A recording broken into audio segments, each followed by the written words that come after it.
Good? Okay. All right, just completed our 5th practice of fall camp, first day in full pads. It's always one of my favorite days of fall camp. Good intensity, really, I feel like we're off to a good start. This is a big week for us. We've got our first full scrimmage this coming Saturday, and really, 2 full weeks of fall camp here to go. So it'll be really important for us. I think the things that stand out to me is I can definitely tell our guys have put in a lot of time this summer.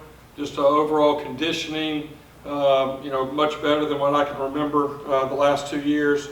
And then the other thing that really stands out is just a noticeable improvement in overall depth at many of the positions where maybe in the past, we kind of had those frontline guys, but then it was a big drop off. And still a lot of competition at several spots kind of going throughout fall camp, so that's always exciting and brings everybody's best each day. I've been pleased with both Timmy and Gary through the first 5 practices.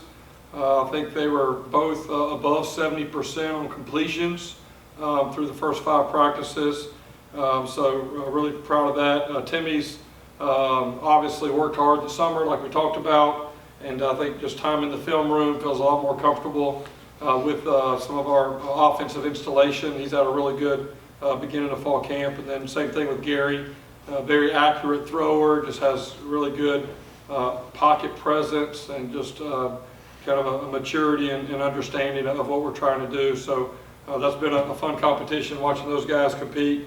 And also Trey, Marsh and Byron Brown have been improving as well. I think biggest thing for me is these, like I've talked about, these next 2 weeks, and just the physical nature, the mental toughness, physical toughness that it takes to show up each and every day to improve. And I'm excited to see the maturity of that with our team. So with that, I'll open it up for any questions. Just wanted to kind of see, you mentioned your position battles, just kind of wanted to see where the wide receiver room was at the moment. Saw Chafre, in that early period get that first 2 reps. Just kind of where's everything at right now? Yeah, Latrell Williams is still battling some injuries different than his knee. He's got a hamstring, so he's out for a little bit. But both Chafre Brown and USF Terry have been doing a really good job over there at the 2-man spot. Those have kind of been the main 2, and then Latrell gets back. But yeah, Chafre was a guy that had some injuries coming in when he first got here. He really, because of his knees or whatever, he couldn't even squat in the weight room in January. And I think he probably made it through about 2 spring practices. He was injured pretty much the rest of the time. And again, I think he's done a good job building his body up, and now being able to get 5 practices in a row and not just get through practice, but be able to get out there and make some plays. I've been pleased with that. And then also USF Terry done a good job there. I'd say Joe has shown a big step of improvement from where he was in the spring. He's had a really, really good 5 days, and that's important to see from him. And then, DeQuan Stanley was having a really good beginning of fall camp. Tweaked his hamstring maybe 2 days ago, so he's going to be out for a week or so. Then OD also has been doing well, and of course Jimmy and Weaver. So that group's been doing good. The other guy I want to mention is Holden Willis. I mean, he's a guy that has a lot of ability that maybe hasn't got a lot of opportunity trying to find how he fits, and we've been able to get him on the field a little bit more. And he was one of our players recognized at the end of practice today for having a really good day, and think he can definitely bring something to our offense. Do you see Dollison moving back to the slot? I know he played a lot of X receiver, with Xavier. Right. See him moving back inside the slot? Yeah, he's been playing a lot. He'll go between slot and then outside field receiver, typical Z. He goes back and forth there, but right now he's been working exclusively with Jimmy there in the slot. Coach said Christian Wilkins was in to talk today.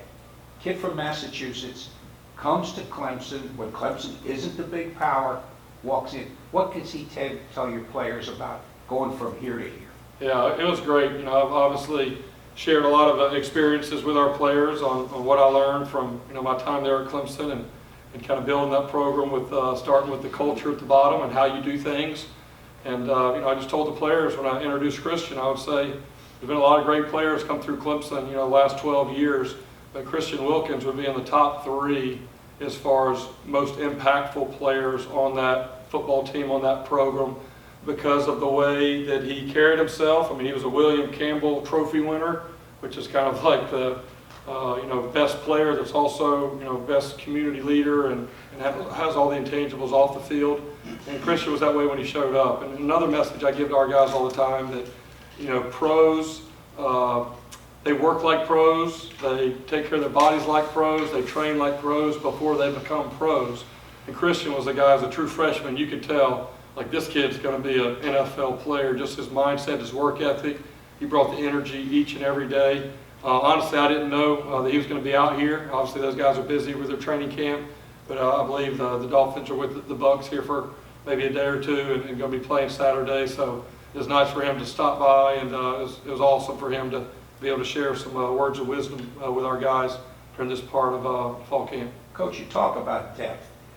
Greer and Boyles, there's 70, 80, sometimes 90 snaps. They got to be happy all of a sudden look at somebody that can come in and you don't drop off significantly. You stay the same or even get better. Yeah, they're happy, and me and Coach Shoup and Coach Sims are happy too, and because when Boyles and Greer are out there, they're going to give you everything that they have.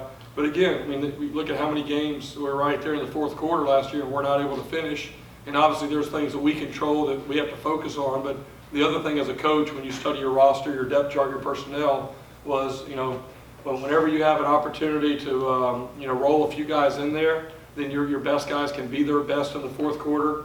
That was a huge advantage where the previous school I was, whenever I was coaching wideouts, when I had 9 guys, and it was kind of like Kentucky basketball. Those 5 come off, next 5 go in, they're just as good, and you literally just wear down your opponent. And I've kind of used the analogy of a boxer.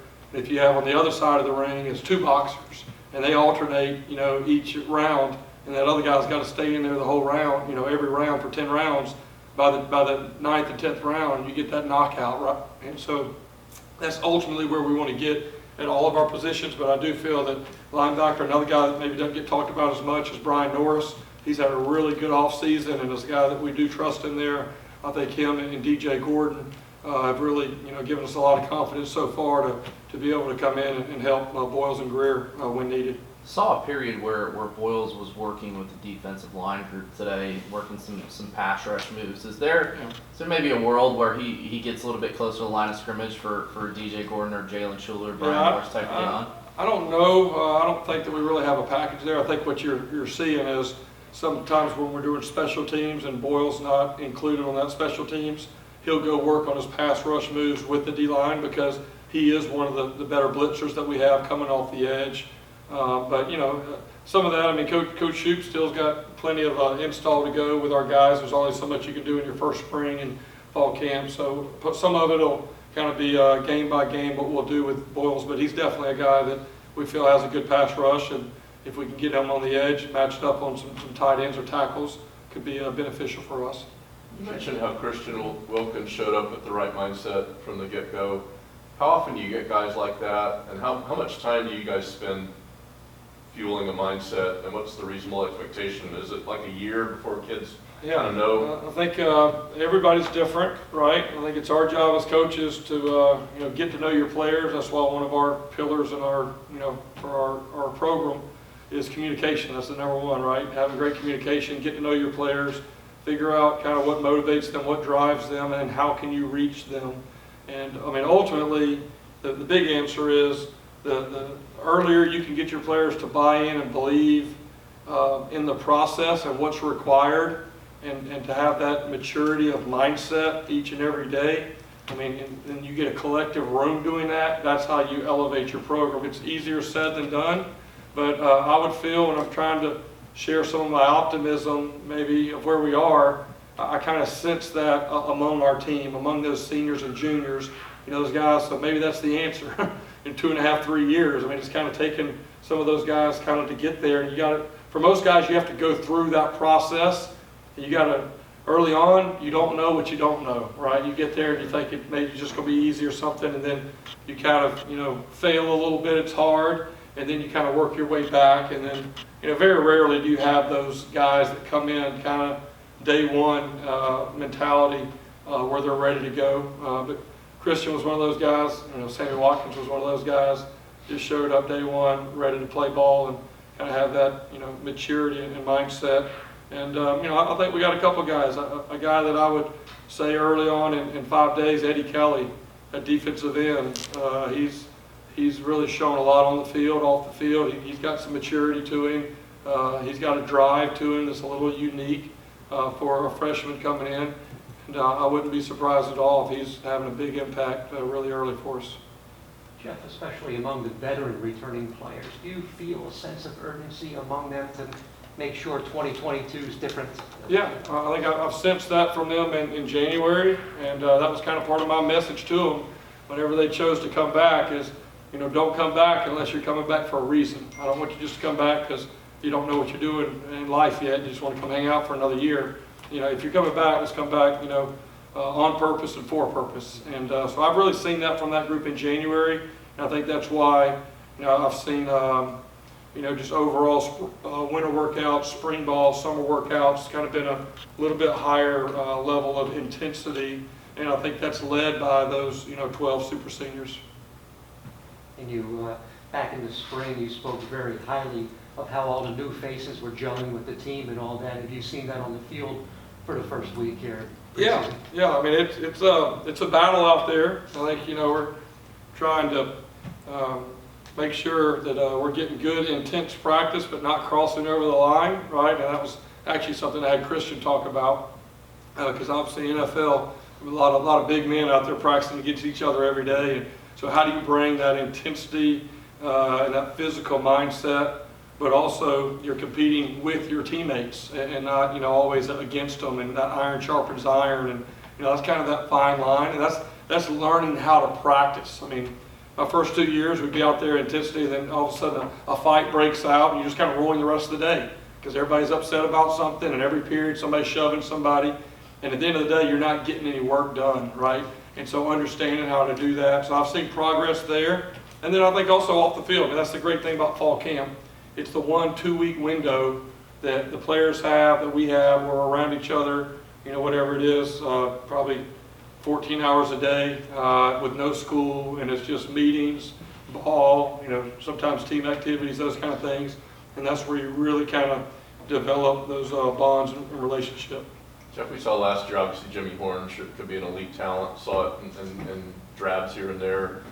What do you see from him as he turns the corner for a second year? He's obviously trained, changed his body. Can he be even more of a weapon for you this year? Yeah, absolutely. Jimmy, I would say probably about halfway through the season last year, it kind of all clicked for Jimmy, and he had a really good ending to the year. And he's one of those guys, kind of we're talking about, that's more mature than maybe your average freshman. Sometimes these freshmen, talented wideouts, kind of skill guys, they kind of a little bit think it's just easy because they can run fast.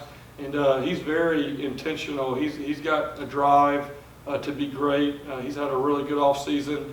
But yeah, there's no doubt. I think he has a chance to be really, really special, and I think he has a chance to be one of the better receivers in our league this year. Kind of take a look at the tight end spot real quick. With Mitch Brinkman graduating, there's a lot of another room that's really wide open. Chris Carter was really good blocking last year. Gunnar Greenwald's long athletic. Just kind of where do you see that room at right now? Yeah, I see that room improved overall. I think it starts with Chris Carter, a guy that's played a lot. Kind of backing up Mitchell Brinkman, and now kind of getting a chance to go out there with that first group. He's done a good job. Gunnar Greenwald is a guy that he is a very hard worker. Football is important to him. He has intensity in meetings and workouts and practice to be great, and he has really accelerated, done well. Jason Littlejohn, a guy we brought in, I think is finally clicking for him offensively what we're doing. And then really pleased with Chris Matillo. He's the transfer from Penn. Bigger body, maybe around 260 pounds, and kind of that physical presence that we needed to add. Some more guys there. And then Jackson Long, true freshman, had a really nice catch today in 7-on-7. So overall, I think the depth of that room is probably more than we've had. Obviously, the experience of Brinkman, we're missing that. But I feel like we're going to have at least 4 guys that can be, really serviceable for us in there. And then, Holden Willis is kind of doing both. He's playing receiver, playing tight end. He kind of adds a little bit to that room as well. Jeff, yesterday we got the news, SMU has formed this collective, apparently paying players $36,000 a year. What is your reaction to that? And obviously there's a collective that started around here. If you're able to weigh in on that, your I appreciate the question. First of all, I'm very excited about the collective that was created. I think it's Fowler Avenue Collective. The thing I love the most about it is that Matt Grothy is a part of it, and also Andrew Ketchell, former tight end. And so how cool is it to have your former players really stepping up and leading the way in this new environment? We got to face it. I mean, college athletics is completely, changing. And, a long time ago, which was a year and a half ago, it was all about facilities, right? And you're in this facilities race, right? And you got to give kudos to our administration. It starts at the very top with our board of trustees and President Law and Michael Kelly and everybody and our donors. And now we're sitting here, I peeked my head in that indoor, and it's going to be really, really nice, right? And so, a year and a half ago, that's what it was all about, is the facilities. And now the game has completely changed. The number one factor on your future success, on bringing in talented players and retaining talented players, the very number one factor is going to be your NIL ability, bottom line. And it's maybe not the way we always did it. It's definitely not the way we did it. Maybe not what we like, but the people, the programs that can adjust their sales and look at it as a potential advantage. That's the way I'm looking at it. I'm glad that we're in an area like Tampa Bay, where we've got a lot of businesses, a lot of people, a lot of resources. We've got a lot of alumni.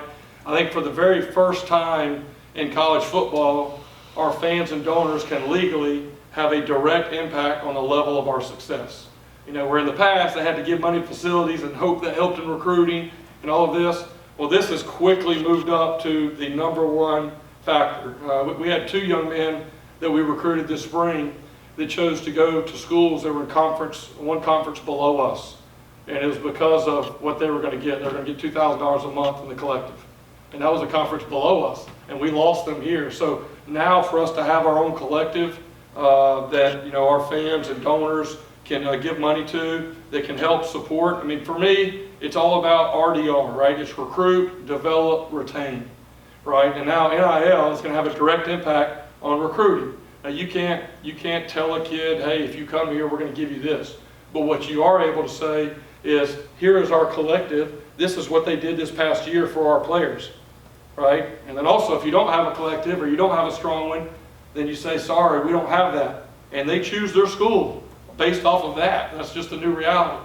And then, whenever you get them here, now the next thing is D, develop, right? You take these talented freshmen, you pour into them, you develop. That's our job as coaches, is to develop them.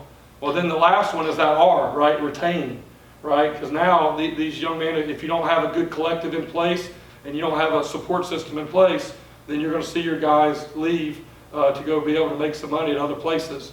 And so I think for us, I'm really excited. Both obviously Matt and Andrew, former players here, but also Corey Stanacia, who's running the collective. He's a USF grad. He was actually a video manager with the football team for 4 years, and he's the one really in charge of that collective. And he actually was one of the co-writers for the Florida bill. Him and Chip LaMarca were the ones that wrote the bill for the state of Florida that really pushed NIL to happen.